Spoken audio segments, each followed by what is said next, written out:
ಭಾಳ ಓದಾಗೈತಿ. ಯಾವ ಉಳ್ವಿ ಜಾತ್ರೆಗೆ ಹೋಗ್ಯಾರು ಹೋದಾರಿ ಸರ್. ಉಳ್ವಿ ಜಾತ್ರೆಗೆ ಹೋಗ್ತೀವಿ ಅಂತ ಅವ್ರ ಗಾಡಿ ಸಿಕ್ಕಿದ್ದು ಮೈಲಾರ ಸಿಕ್ಕಿತ್ತು. ಜಾತ್ರೆ ಬರೋದಿತ್ತು ಒಳಗೆ 4 ಲಕ್ಷ ಸಾಲ ತೊಗೊಂಡಿದ್ವಿ. ಅದು 4 ಲಕ್ಷ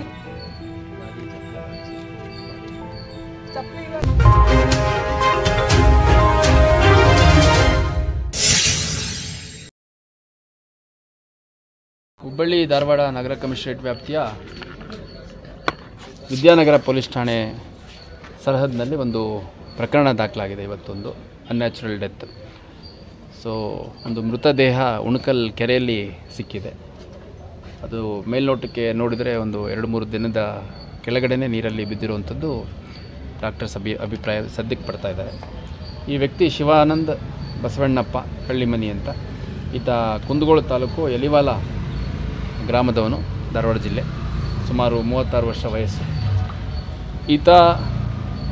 ಆತನಿಗೆ ಪರಿಚಯ ಇರುವಂಥ ಒಬ್ಬರ ಕಡೆಯಿಂದ ಸುಮಾರು 4 ಲಕ್ಷ ರೂಪಾಯಿ ಹಣ ತೊಗೊಂಡಿದ್ದ. ಮತ್ತು 4 ಲಕ್ಷ ರೂಪಾಯಿಗೆ ಬಡ್ಡಿ ಸಮೇತ ಕಟ್ಟಿದರೂ ಕೂಡ ಅವ್ರ ಕಡೆಯಿಂದ ಕಿರುಕುಳ ಇತ್ತು ಅನ್ನೋದ್ರ ಹಿನ್ನೆಲೆಯಲ್ಲಿ ಆತ್ಮಹತ್ಯೆ ಮಾಡ್ಕೋತಾ ಇದ್ದೀನಿ ಅಂತ ಒಂದು ಡೆತ್ ನೋಟನ್ನು ಗುತ್ತಲ, ಅಂದರೆ ಹಾವೇರಿ ಜಿಲ್ಲೆ ಗುತ್ತಲದಲ್ಲಿ ಒಂದು ಬೈಕು ಮತ್ತು ಡೆತ್ ನೋಟ್ ಅಲ್ಲಿ ಸಿಕ್ಕಿದೆ. ಈ ತಿಂಗಳ 12ನೇ ತಾರೀಕಿಂದ ಅವನು ಮನೆ ಬಿಟ್ಟು ನಾಪತ್ತೆ ಆಗಿರ್ತಾನೆ. ಮತ್ತು 16ನೇ ತಾರೀಕು ಒಂದು ಮಿಸ್ಸಿಂಗ್ ಕೇಸು ದಾಖಲಾಗಿದೆ ಕುಂದಗೋಳ ಪೊಲೀಸ್ ಠಾಣೆಯಲ್ಲಿ. ಸೊ ಇವತ್ತು ಬಾಡಿ ಸಿಕ್ಕಿದೆ. ಅವರ ಕುಟುಂಬ ಸದಸ್ಯರು ಬಂದುಬಿಟ್ಟು ಯಾರು ಈ ಸಾಲ ಕೊಟ್ಟಿದ್ದರು, ಅದು ಇಂಡಿವಿಜುವಲ್ಲು, ಮೈಕ್ರೋ ಫೈನಾನ್ಸ್ ಅಲ್ಲ, ಇಂಡಿವಿಜುವಲ್ಲು. ಆ ಇಂಡಿವಿಜುವಲ್ ವಿರುದ್ಧ ಒಂದು ಆತ್ಮಹತ್ಯೆಗೆ ಪ್ರಚೋದನೆ ನೀಡಿರುವಂತಹ ಕಾರಣದಿಂದ ಈ ಥರ ಆಗಿದೆ ಅಂತ ಒಂದು ಕಂಪ್ಲೇಂಟನ್ನು ಕೊಡ್ತಾ ಇದ್ದಾರೆ. ನಾವು ವಿದ್ಯಾನಗರದಲ್ಲಿ ಪ್ರಕರಣವನ್ನು ದಾಖಲು ಮಾಡಿಕೊಂಡು ಆದಷ್ಟು ಬೇಗ ಆರೋಪಿಯನ್ನು ವಶಕ್ಕೆ ತೊಗೊಂಡು ಅಗತ್ಯ ಕಾನೂನು ಕೈಗೊಳ್ಳಲಾಗುತ್ತೆ.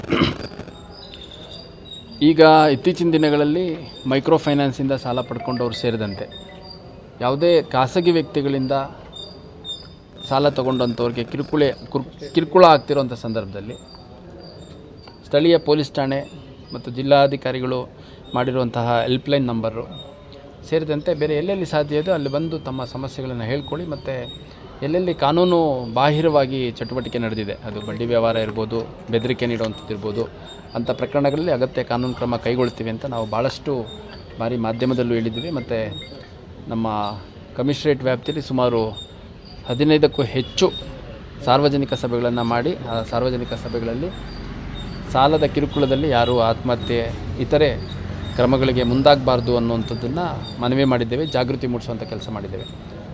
ಅದೇ ರೀತಿಯಾಗಿ ಯಾರಾದರೂ ಆ ರೀತಿ ಕಿರುಕುಳಕ್ಕೆ ಮುಂದಾದರೆ ಅಂಥವ್ರ ವಿರುದ್ಧ ಅಗತ್ಯ ಕಾನೂನು ಕ್ರಮವನ್ನು ಕೂಡ ಕೈಗೊಳ್ಳಲಾಗುತ್ತೆ ಅನ್ನುವಂಥದ್ದು ಕೂಡ ಭಾಳ ಸ್ಪಷ್ಟವಾಗಿ ಹೇಳಿದ್ದೇವೆ. ಇಷ್ಟಾಗಿಯೂ ಕೂಡ ಅಲ್ಲಲ್ಲಿ ಈ ಥರ ಘಟನೆ ಆಗ್ತಿರುವಂಥದ್ದು ತುಂಬ ಬೇಸರದ ವಿಚಾರ. ಯಾಕಂದರೆ ಸಾಲ ಇದ್ದಂಥ ಸಂದರ್ಭದಲ್ಲಿ ಅವರು ಬಂದು ಸಂಬಂಧಪಟ್ಟ ಪೊಲೀಸ್ ಠಾಣೆಗಳಲ್ಲಿ ಹೇಳಿದಂಥ ಸಂದರ್ಭದಲ್ಲಿ ಕಾನೂನು ಬಾಹಿರವಾಗಿದ್ದರೆ ಅದು ಅಗತ್ಯ ಕಾನೂನು ಕ್ರಮವನ್ನು ಪೊಲೀಸ್ ಇಲಾಖೆಯಿಂದ ಕೈಗೊಳ್ತೇವೆ. ಅಕಸ್ಮಾತ್ತು ನಿಯಮಗಳ ಪ್ರಕಾರ ಸಾಲ ಇದ್ದಂಥ ಸಂದರ್ಭದಲ್ಲಿ ಅವ್ರುಗಳಿಗೆ ಏನು ಕಾನೂನಲ್ಲಿ ಅವಕಾಶ ಇದೆ ಅನ್ನೋಂಥದ್ದು ಕೂಡ ಅವರಿಗೆ ತಿಳುವಳಿಕೆ ನೀಡುವಂಥ ಕೆಲಸ ಮಾಡಲಾಗುತ್ತೆ. ಅಟ್ ದಿ ಸೇಮ್ ಟೈಮ್ ಯಾವುದೇ ಇಂಡಿವಿಜುವಲ್ ಇರ್ಬೋದು ಅಥವಾ ಅನ್ರಿಜಿಸ್ಟರ್ಡ್ ಇದ್ದಂಥವರು ಬಡ್ಡಿ ವ್ಯವಹಾರ ಮಾಡಲಿಕ್ಕೆ ಕಾನೂನಲ್ಲಿ ಅವಕಾಶ ಇಲ್ಲ.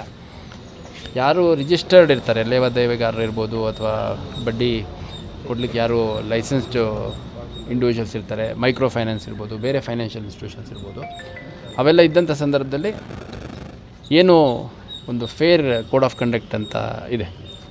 ಅಂದರೆ ಈ ರೀತಿ ನಿಯಮಗಳನ್ನು ಫಾಲೋ ಮಾಡಬೇಕು ಅಂತಂದರೆ ಸಂಜೆ ಆದಮೇಲೆ ಅವ್ರು ಹೋಗೋಂಗಿಲ್ಲ, ಅವ್ರ ಮನೆ ಒಳಗಡೆ ಹೋಗೋಂಗಿಲ್ಲ, ರಸ್ತೆಯಲ್ಲಿ ಅಡ್ಡ ಹಾಕೋಂಗಿಲ್ಲ, ಮತ್ತು ಅವಾಚ್ಯ ಶಬ್ದಗಳಲ್ಲಿ ನಿಂದನೆ ಮಾಡುವಂಥದ್ದು, ಬೆದರಿಕೆ ಹಾಕುವಂಥದ್ದು ಮಾಡೋಂಗಿಲ್ಲ, ಮನೆಗೆ ಹೋಗ್ಬಿಟ್ಟು ಯಾವುದೇ ನ್ಯಾಯಾಲಯದ ಅನುಮತಿ ಇಲ್ಲದಲ್ಲೇ ಜಪ್ತು ಮಾಡೋದು ಅದೆಲ್ಲ ಮಾಡೋಂಗಿಲ್ಲ ಅಂತ ಸಾಕಷ್ಟು ನಿಯಮಾವಳಿಗಳಿದ್ದಾವೆ. ಅದನ್ನು ಬ್ರೀಚ್ ಮಾಡಿ ಅಕಸ್ಮಾತ್ ಯಾರಾದರೂ ವಸೂಲಾತಿಗೆ ಕ್ರಮ ಕೈಗೊಳ್ತಿದ್ದಾರೆ ಅಂತಂದರೆ ಅಂಥವ್ರಿಗೆ ನಮ್ಮ BNS ಅಲ್ಲಿ ಸಾಕಷ್ಟು ಕಲಂಗಳ ಅಡಿಯಲ್ಲಿ ಪ್ರಕರಣ ದಾಖಲಿಸೋಕ್ಕೆ ಕೂಡ ಅವಕಾಶ ಇದೆ. ಅದರ ಜೊತೆಗೆ ಇತ್ತೀಚಿನ ದಿನಗಳಲ್ಲಿ ಈ ಒಂದು ಘಟನೆಗಳು ಮರುಕಳಿಸ್ತಿರೋದ್ರ ಹಿನ್ನೆಲೆಯಲ್ಲಿ ಪ್ರತಿ ಪೊಲೀಸ್ ಠಾಣೆಯಲ್ಲಿ ಯಾರು ಈ ರೀತಿ ಅನಧಿಕೃತ ಮೀಟರ್ ಬಡ್ಡಿ ಮಾಡಿ ಹೆಚ್ಚು ಬಡ್ಡಿಯನ್ನು ವಸೂಲಿಕೆ ಮಾಡ್ತಾರೆ ಮತ್ತು ಹಣ ಕೊಡ್ತಾ ಇಲ್ಲ ಅಂತಂದು ಬೆದರಿಕೆ ಹಾಕುವಂಥದ್ದು, ಸುಲಿಗೆ ಮಾಡುವಂಥದ್ದು ಮಾಡ್ತಾರೆ, ಅಂಥವ್ರದ್ದೆಲ್ಲ ಒಂದು ವಿವರಗಳನ್ನು ಪಡೆದುಕೊಳ್ಳುವಂಥ ಕೆಲಸ ಮಾಡ್ತಾಯಿದ್ದೀವಿ. ಪ್ರತಿ ಪೊಲೀಸ್ ಠಾಣೆಯಲ್ಲಿ ಯಾರಿಗಾದ್ರೂ ತೊಂದರೆ ಆಗಿದ್ದರೆ ಸಂಬಂಧಪಟ್ಟ ಪೊಲೀಸ್ ಠಾಣೆಗೆ ಹೋಗ್ಬಿಟ್ಟು ಸಾರ್ವಜನಿಕರು ಮಾಹಿತಿ ನೀಡಬೇಕು ಅಂತ ಈ ಮೂಲಕ ಮನವಿ ಮಾಡ್ತೀವಿ. 2 ಪ್ರಕರಣಗಳಲ್ಲಿ ಇವಾಗ ಗೋಕುಲ್ ರೋಡ್ ಪ್ರಕರಣದಲ್ಲಿ ಸುಮಾರು 10 ಲಕ್ಷ ಅವರು ಹಣ ಸಾಲ ಇಸ್ಕೊಂಡು ನಾನು 65 ಲಕ್ಷದವರೆಗೂ ಮುಟ್ಟಿಸಿದ್ದೆ. ಅಷ್ಟಾಗಿಯೂ ಮತ್ತೆ ಕೇಳ್ತಾ ಇದ್ದಾನೆ ಅಂತ ಯಾರೊಬ್ಬರಿಗೂ ಹೇಳ್ದಂಗೆ ಹೋಗಿ ಆತ ಆತ್ಮಹತ್ಯೆ ಮಾಡಿಕೊಂಡಿದ್ದು ನಮಗೆ ತಿಳಿದು ಬಂದಿತ್ತು. ಸೊ ಆ ಪ್ರಕರಣದಲ್ಲಿ ಆಗ ಕನ್ಸರ್ನ್ ಆರೋಪಿನ ಕೂಡ ಇಮಿಡಿಯೇಟಾಗಿ ಅರೆಸ್ಟ್ ಮಾಡಲಾಗಿತ್ತು. ಮತ್ತು ಅದರಲ್ಲೂ ಕೂಡ ಬೇಸರದ ವಿಚಾರ ಅಂತಂದರೆ ಈ ಥರ ಸಾಲ ಮಾಡ್ಕೊಂಡಿದ್ದೀನಿ ಅಂತ ಅವ್ರ ಕುಟುಂಬ ಸದಸ್ಯರಿಗೂ ಕೂಡ ಅವನು ಹೇಳಿಲ್ಲ ಆ ವ್ಯಕ್ತಿ. ಈ ಪ್ರಕರಣದಲ್ಲೂ ಕೂಡ ಯಾವುದೋ ಈ ಥರ ಎಕ್ಸ್ಟ್ರೀಮ್ ಮೆಷರ್ ತೊಗೊಳೋಂಥ ಸಾಧ್ಯತೆ ಇದೆ ಅನ್ನುವಂಥದ್ದು ಅವ್ರ ಕುಟುಂಬ ಸದಸ್ಯರಿಗೆ ಅಂದಾಜಿರಲಿಲ್ಲ ಅಂತ ಹೇಳ್ತಾ ಇದ್ದಾರೆ.